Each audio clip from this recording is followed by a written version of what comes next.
So good morning everyone. So last time we were able to discuss and learn how to solve the measures of position, percentile, decile, and quartile, right? So do you still have any questions on how to solve them? Okay, that's good. So for this week, the third week of our module, we will have to interpret these results, okay? What does those results mean? How do we interpret it in a real life situation? And we will also try to solve problems involving measures of position, okay? Now, let's try to learn first on how to interpret the results, okay? Because again, we were able to learn how to solve it last time, okay? Now, how to interpret the computed lower and upper quartile of the ungrouped data, okay? Now, we recall that quartiles divide the distribution into how many parts? Quartile, 4 parts, correct. That's right. And that the lower or first quartile, which is Q1, means that there are 25% of the data that fall below or equal to Q1, okay? 25% of the data that is equal to Q1 or below that, okay? Now, 75% of it is higher than this, okay? 75% is greater than Q1. Okay, so 25% is equal or below Q1. This is our lower quartile. Alright? Now, the upper or the third quartile, third quartile, which is Q3, right? This is our upper quartile. This means that there are 75% equal or below than you. Okay? And 25% greater than you. So for example, if you belong to the 75th quartile or Q3 or upper quartile, that means that you are actually 75% equal or below sa inyo may 75% katawo. Okay? But there are 25% that are higher than you. Okay? So for example, 100 of you or 100 students take an entrance exam. You belong to the third quartile or upper quartile. So that means 75 of you are 75 equal or below are lower than your rank. Okay? 25 of those are higher than your rank. Okay? Next, let's have an example. A group of students obtained the following scores in their latest 30-item quiz in math. Let's find their lower quartile, upper quartile, and then interpret the results. Okay? Now, let's try to solve this example. So, do you have a copy of your module?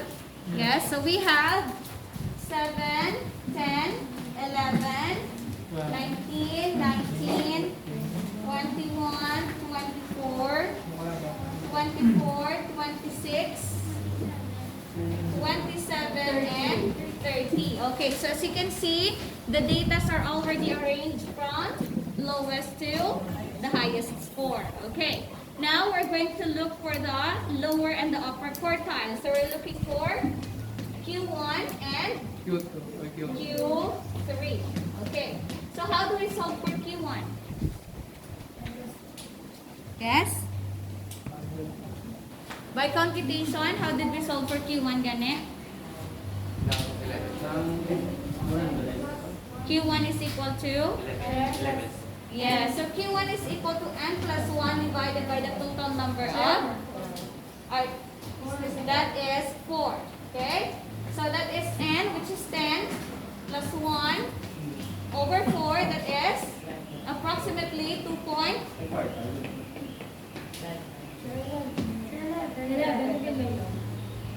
students you have here? 11 students. Ay, okay, 11. Okay. So 11 plus 1, that is equal to 12 over 4, which is 3. Okay?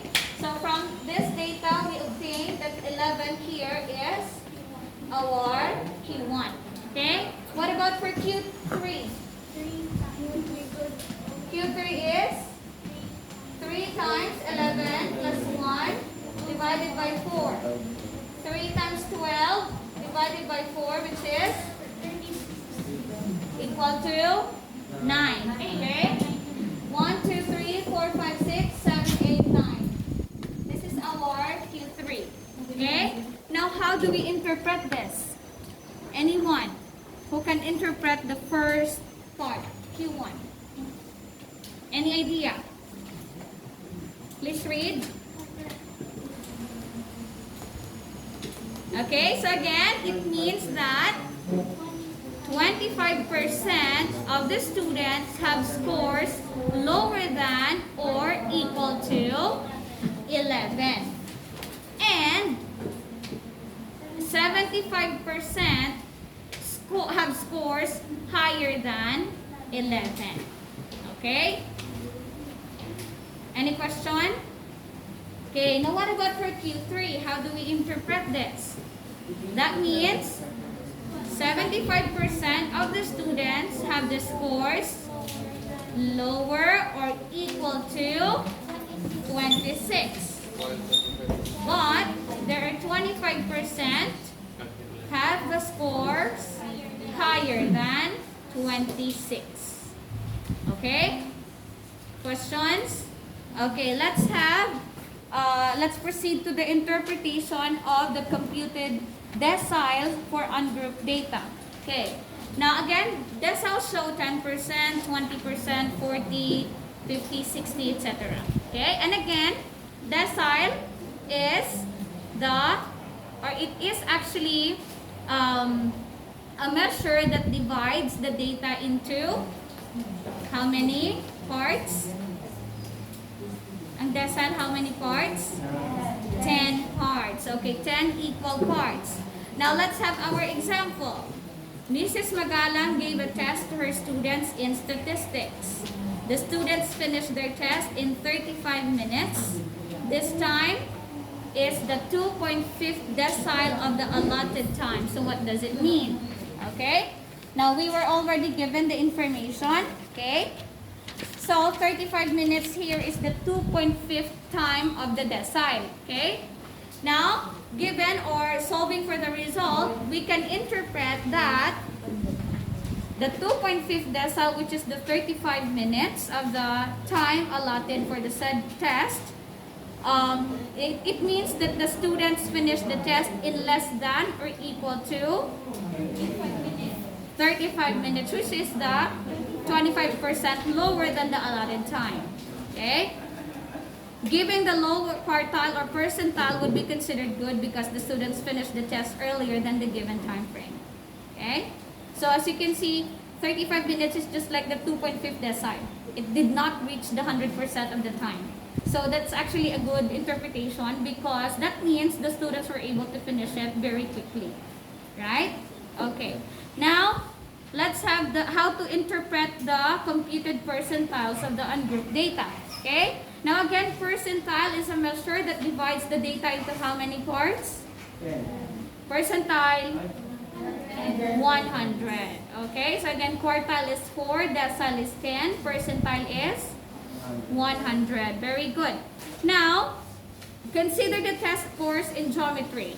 The 75th percentile score is 15.